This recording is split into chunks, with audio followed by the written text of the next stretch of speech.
Assalamualaikum warahmatullahi wabarakatuh. Pada kesempatan ini kita akan belajar bersama materi penggunaan turunan fungsi trigonometri bagian 4. Materi ini merupakan lanjutan dari pertemuan sebelumnya ya. Nah, untuk kompetensi dasarnya masih sama, yaitu 3.4 dan 4.4 mengenai penggunaan turunan fungsi trigonometri. Sedangkan indikator pencapaian kompetensi pada pertemuan ini diharapkan siswa dapat menjelaskan hubungan turunan fungsi kedua dengan selang kecekungan dan titik belok fungsi trigonometri. Selanjutnya diharapkan juga siswa dapat menentukan selang kecekungan fungsi trigonometri. Dan yang terakhir, diharapkan siswa juga dapat menentukan titik belok fungsi trigonometri. Nah, apa yang akan kita pelajari pada kali ini? Sebelum-sebelumnya kita sudah belajar banyak ya tentang penggunaan turunan fungsi trigonometri, baik itu garis singgung fungsi trigonometri, nilai minimum dan nilai maksimum fungsi trigonometri, selang kemonotonan fungsi trigonometri, dan pada pertemuan ini kita akan belajar yaitu selang kecekungan fungsi trigonometri dan titik belok. Yang bagaimana itu? Perhatikan penjelasan berikut ini. Nah, kita bahas dulu kecekungan fungsi trigonometri. Nah, coba perhatikan dulu grafik ini. Nah, perhatikan grafik ini. Grafik ini naik ya. Nah, tetapi di sini ada goyangan-goyangan di sini atau belokan-belokan di sini. Nah, untuk mempelajari kapan grafik ini berbelok pada saat titik berapa, nah inilah yang akan kita pelajari. Nah, sebelum itu kita ke definisi dulu. Misalkan f terdiferensiasi pada interval terbuka I, kita katakan bahwa f cekung ke atas pada I jika f aksen naik pada I, dan kita katakan bahwa f itu cekung ke bawah pada I jika f aksen turun pada I. Nah, ingat di sini f aksen naik, jadi bukan f naik ya, tapi f aksen naik, maka dia cekung ke atas. Terus f aksen turun, maka dia cekung ke bawah. Nah, agar lebih jelas, perhatikan penjelasan berikut ini.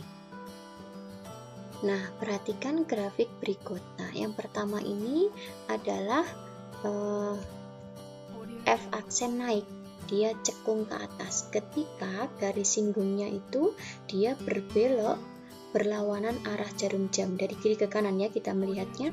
Nah, ini berlawanan arah jarum jam ya. Nah, dia cekung ke atas, atau ketika dia menghadap ke atas namanya dia cekung ke atas.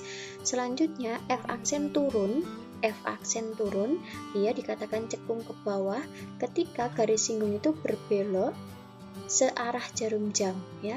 Dia searah jarum jam ya. Nah, dia menghadap ke bawah. Nah, cekung ke bawah, cekungnya itu menghadap ke bawah, dikatakan cekung ke bawah. Nah, bisa juga seperti ini.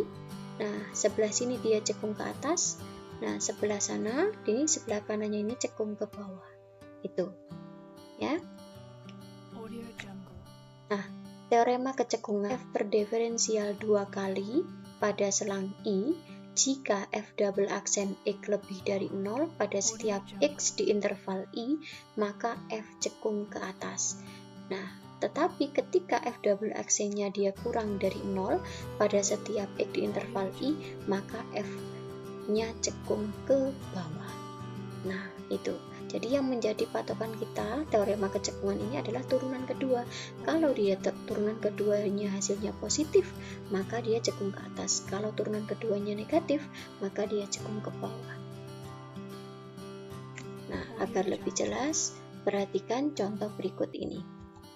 Yang pertama, contoh pertama diketahui fx sama dengan x plus 2 cos x. Tentukan di mana f cekung ke atas dan cekung ke bawah pada interval x lebih dari min b kurang dari 2b.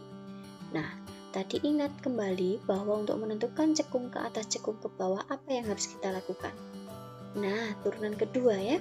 Nah, saya tulis dulu yang diketahui bahwa fx sama dengan x plus 2 cos x. Yang ditanyakan adalah interval f cekung ke atas kapan, cekung ke bawah kapan pada interval x lebih dari min b kurang dari 2b.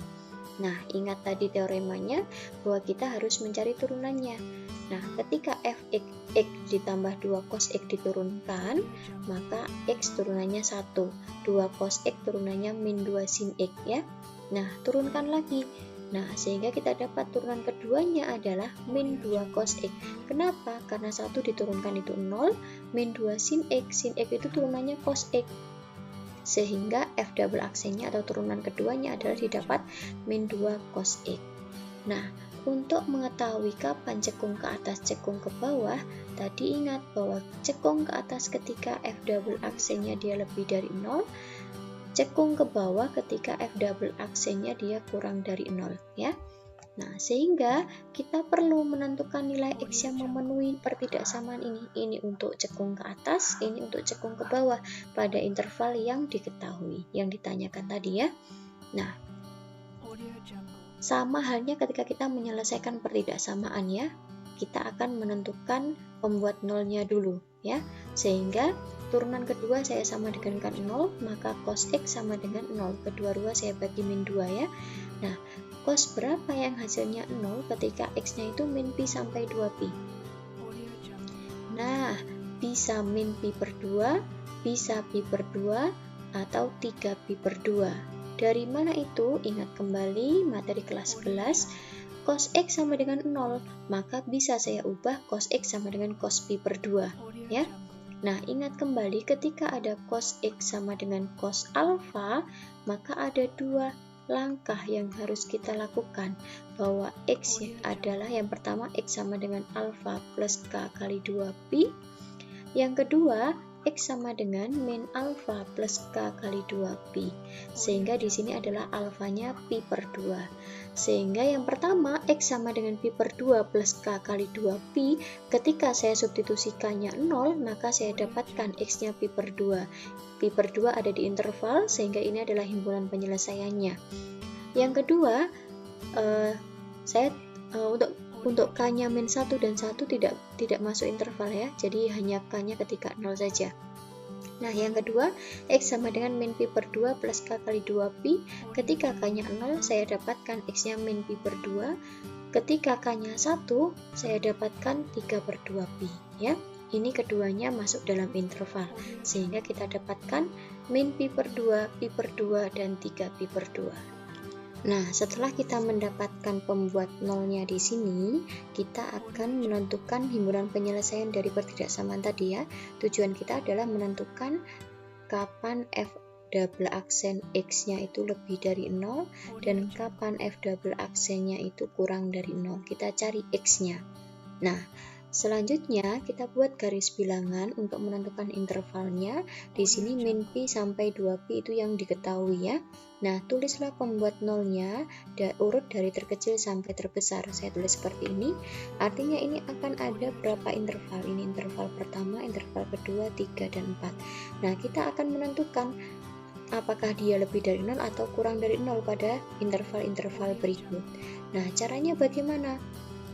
Dengan uji titik. Nah, misalkan di sini saya menggunakan titik uji min 2pi per 3, 0, pi, dan 5pi per 3. Apakah harus ini titiknya? Tidak. Jadi terserah, asalkan dia mewakili interval ini. Misal interval pertama min pi sampai min pi per 2, ada min 2pi per 3 di sini ya. Nah, antara min pi per 2 sampai pi per 2 ada titik 0 juga ya.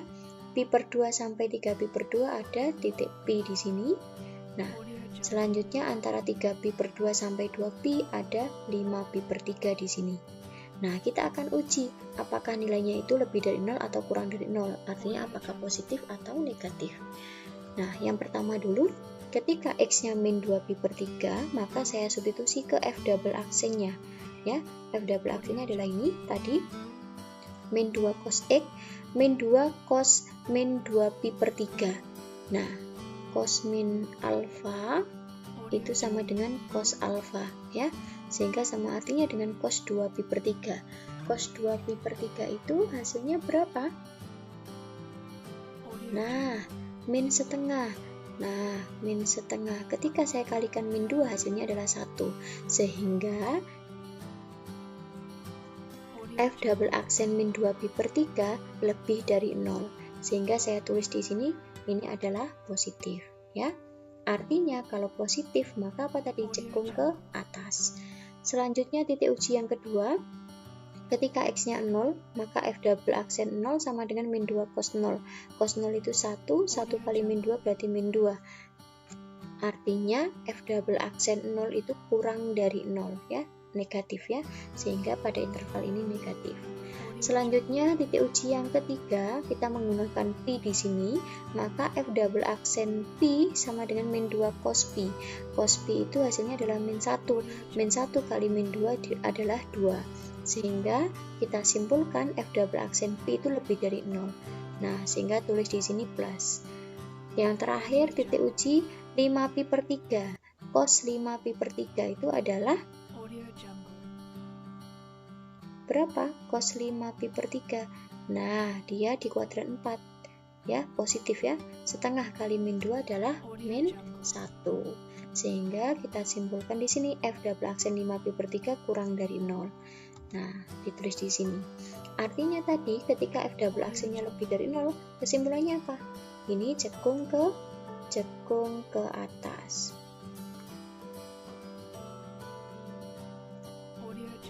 Negatif artinya cekung ke bawah. Ini cekung ke atas. Dan ini cekung ke bawah. Nah, ini adalah nilai-nilai dari F double aksen ya. Nah, saya ingatkan kembali sebelumnya, di video sebelumnya kita juga sudah menyelesaikan soal ini untuk menentukan kemonotonan, kapan dia naik, kapan dia turun, ya. Nah, saya ingatkan di sini. Nah, plus dia naik, min dia turun, ini untuk F aksen ya, plus dia naik. Artinya, untuk fungsi naik, di sini min pi sampai pi per 6, bisa jadi dia cekung ke atas dan cekung ke bawah. Jadi tidak selalu kalau fungsinya naik itu selalu cekung ke atas ya. Bisa jadi ketika dia fungsinya naik bisa cekung ke atas dan cekung ke bawah. Turun pun juga sama, bisa cekung ke bawah, bisa cekung ke atas. Naik lagi bisa juga cekung ke atas, cekung ke bawah. Jadi tidak selalu kalau fungsi naik itu selalu cekung ke atas ya. Bedakan ini antara selang kemonotonan dan selang kecekungan. Sehingga dari soal ini kita simpulkan bahwa fx sama dengan x plus 2 cos x cekung ke atas pada interval x lebih dari min pi kurang dari min pi per 2 ini ya, dan atau pi per 2 sampai 3 per 2, x lebih dari pi per 2 kurang dari 3 pi per 2. Sedangkan cekung ke bawah pada interval min pi per 2 kurang dari x kurang dari pi per 2, atau yang ini ya, 3 pi per 2 kurang dari x kurang dari 2 pi. Nah, ketika diilustrasikan pada grafik menjadi seperti ini. Nah, antara min pi sampai pi per 2, min pi per 2 dia cekung ke atas, terus cekung ke bawah, cekung ke atas, cekung ke bawah. Itu. Naik pada interval min pi sampai pi per 6 di sini. Selanjutnya turun, naik. Nah, bedakan antara selang kecekungan dan selang kemonotonan. Itu. Nah, selanjutnya adalah titik belok. Apa itu titik belok? Perhatikan definisi berikut. Titik belok, misalkan F continue di C, kita sebut CFC suatu titik belok dari grafik F jika F itu cekung ke atas pada satu sisi dan cekung ke bawah pada sisi lainnya dari C. Nah, jadi ini C. Dia ini cekung ke atas pada satu sisi atau cekung ke bawah pada sisi lain atau sebaliknya ya. Maka C, FC ini dikatakan sebagai titik belok. Nah, kemungkinan yang bisa menjadi titik belok adalah ada dua hal. Yang pertama, titik-titik di mana F double aksennya sama dengan 0. Yang selanjutnya adalah titik-titik di mana F double aksennya tidak ada. Nah, tetapi ini hanya calon ya, calon yang bisa menjadi titik belok. Nah, untuk lebih pastinya apakah dia titik belok atau bukan, tetap kita harus menganalisis berdasarkan ini. Apakah dia cekung ke atas pada sisi satunya dan cekung ke bawah pada sisi lainnya.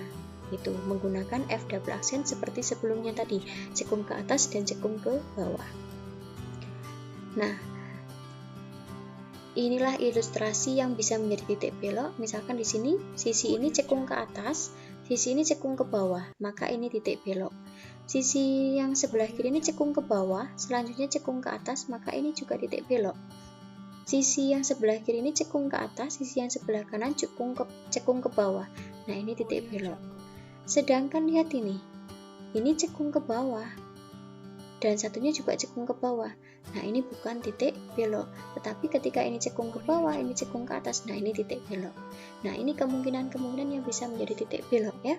Tadi ketika F double aksennya sama dengan 0 atau F double aksennya tidak ada, itu bisa menjadi titik belok. Tetapi kita harus tetap menganalisis apakah dia cekung ke atas atau cekung ke bawah pada sisi satu dan sisi lainnya, seperti itu.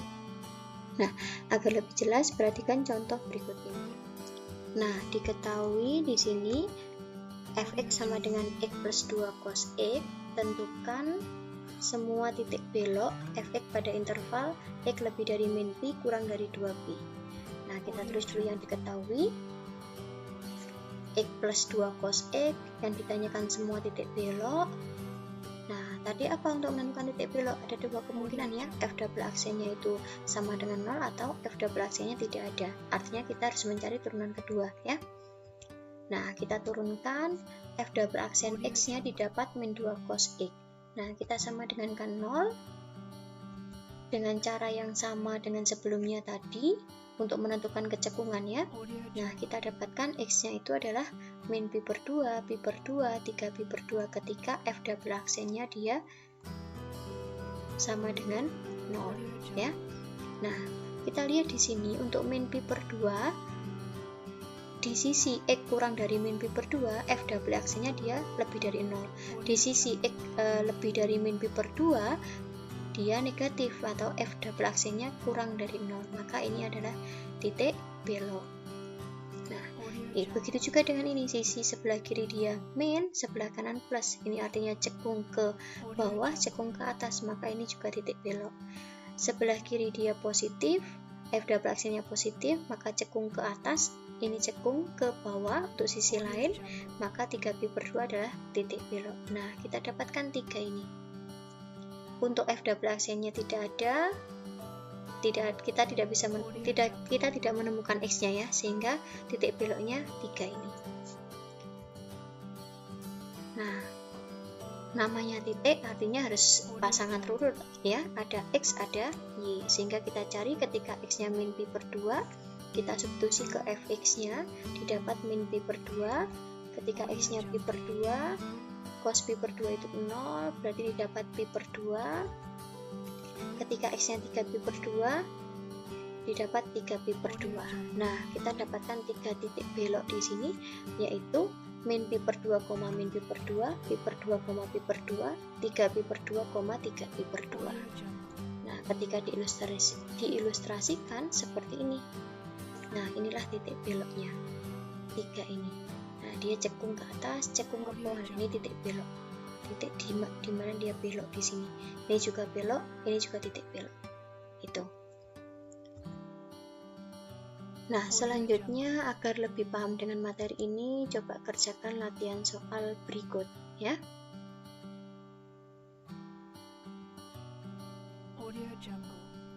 Demikian, semoga bermanfaat. Saya Nahini. Assalamualaikum.